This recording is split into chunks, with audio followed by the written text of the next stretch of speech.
Morning, everybody. I am in the Smoky Mountains.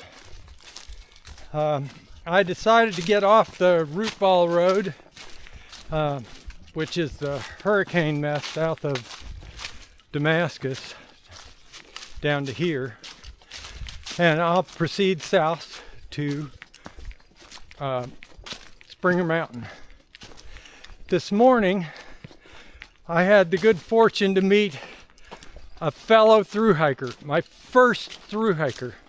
And not only is he a thru-hiker, but he's going for a calendar year Triple Crown. And his name is Ricochet. So follow him along on his channel too. Really nice guy. We stopped and talked for probably half an hour.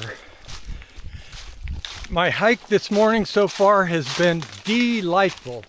I have an 8-mile climb, well actually 9 miles, to get to the shelter I'm going for, and it's all uphill, but they're really nice grades. I haven't seen a speck of snow yet, but I know I'll get some soon, and I'm making really good time. The weather is perfect. It's supposed to rain, but I haven't seen a drop yet, so I'm jinxing myself by saying all this, but anyhow, so far so good. January 31st, today, the last day of the month. I will have done about 360 miles, which is disappointing. I had hoped to do more, but given the circumstances, I'm proud of what I've done, and I'm going to keep pushing on. I hope you all will follow me, and we'll see where we go from here. Trekking for Tarzan. I'll talk with you later.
I'm at over 6,200 feet in the Smokies, and what I just showed you was not snow on the trees, and it was not freezing rain.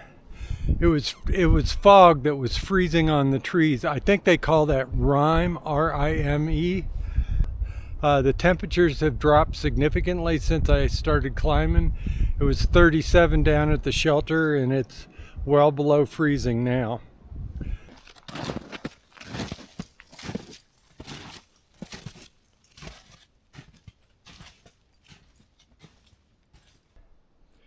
Another hiker named Ricochet came through here before me and did all the post holing for me. So even though I have to step high, it's pretty easy going. I did put on my snowshoes for about a half a mile, but I can get through this pretty long. I don't think it'll continue very far.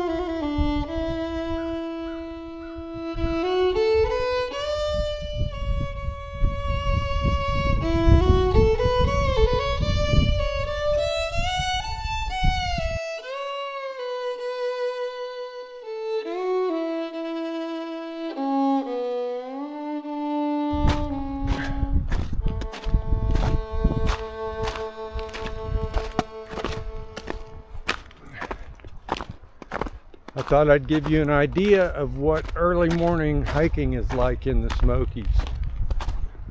The fog is really dense in places. It's not too bad here, but basically all I can see is the ground right in front of me. Off in the distance it just disappears. So we've got rocks and ice. Luckily there must have been a group that was hiking, and so they've packed all the snow down, and it's made travel a lot easier. I can't see off to the sides of me, and maybe that's a good thing, because I might not like what I see, or actually what I don't see. I think we're in some pretty steep territory. So it is February 2nd. This is a big day for us through hikers. I would hope the groundhog does his thing and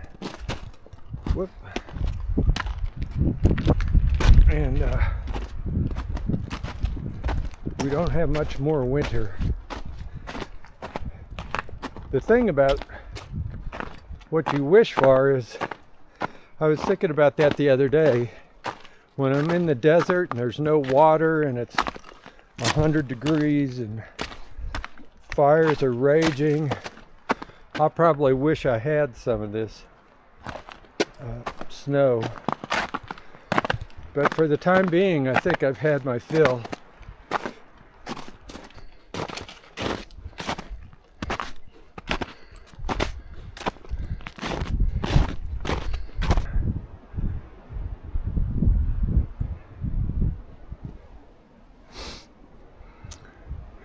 That is the Clingman's Dome Tower.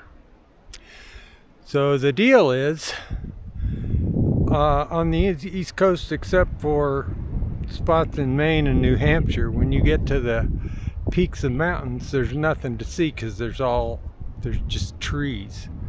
And so, since this is, I think, the tallest, well, it is the tallest mountain on the Appalachian Trail, and probably the tallest mountain in this Great Smoky Mountain National Park.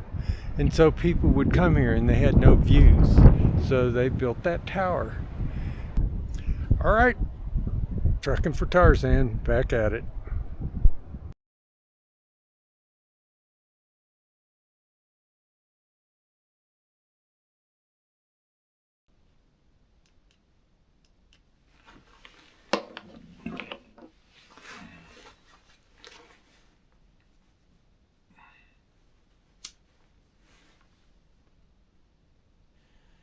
Happy birthday to me, happy birthday to me.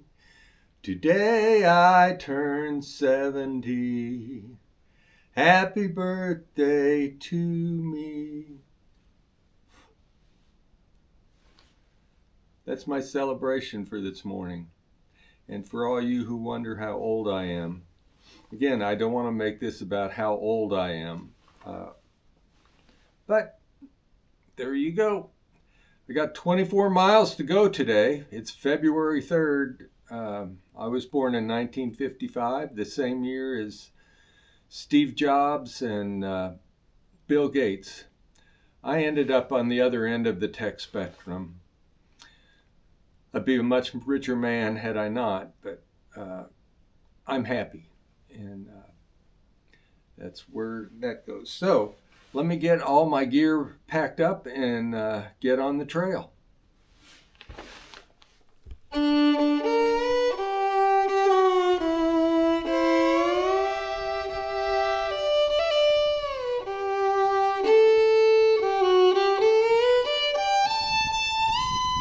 This is a great example of what I call a knife's edge ridge, and it's characteristic of the Smokies.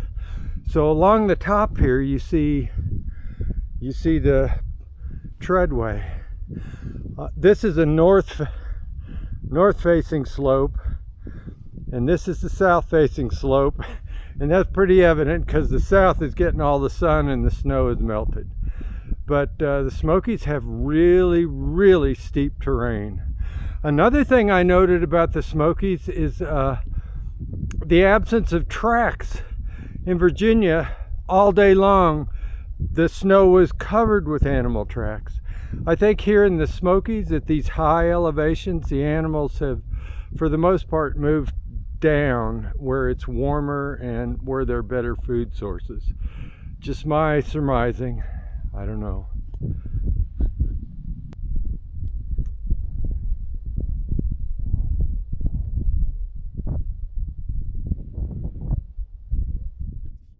Well, I'm moving along here. Got some good trail for a change. And since it's my birthday, I thought I would indulge in a little talk about the criminal justice system, if you'll listen along, and what I've come to find. We have what's called an adversarial criminal justice system. That means there's two sides and they go at it. And each side wants to win. So one side is the police, the prosecutors, and the judges. The other side is the defense attorney. So the police want arrests. That's what garners them attention and goodwill for their careers. Of course, the prosecutors want to win their case. Convictions. It's all about convictions for them. And the judicial system, they just want to look good. They want to instill confidence in the public that we have a good system. So they want convictions to stand once they occur. So the point I'm making is, notice that I didn't say a word about truth. None of this is, I mean, they hope the truth comes out. They hope the person they put in jail for life, or the person that they put on death row, they hope that they got it right. But that doesn't matter so much to them. It's all about winning and losing. And I wish I was exaggerating, but I'm not. And case after case after case, you'll see that's what happened. So another part of this adversarial system, and this is a pretty strong point. Okay, so we know for sure, since they started keeping track of exonerations, and that at least 3,600 people have been convicted of crimes that they did not commit. And researchers know that that's just the tip of the iceberg. Current research just says something like it should be closer to 72,000. Now that's still a drop in the bucket when you consider that we have almost 2 million people behind bars right now. So 72,000 people, that's not so bad, is it? I mean, sometimes it's going to slip through the cracks. But I'll tell you what, it's akin to saying, okay, we're offering free tickets to the Super Bowl to anybody willing to come. The catch is that there's going to be a shooter there, and he's going to take out 3 people in the crowd. But otherwise, come on, join the festivities. And that's kind of like it is with the criminal justice system. They accept mistakes. It's okay with them. Now, you would think that the federal government or state governments would monitor exonerations. They would monitor the times they got it wrong. They would go back and see what the police did wrong.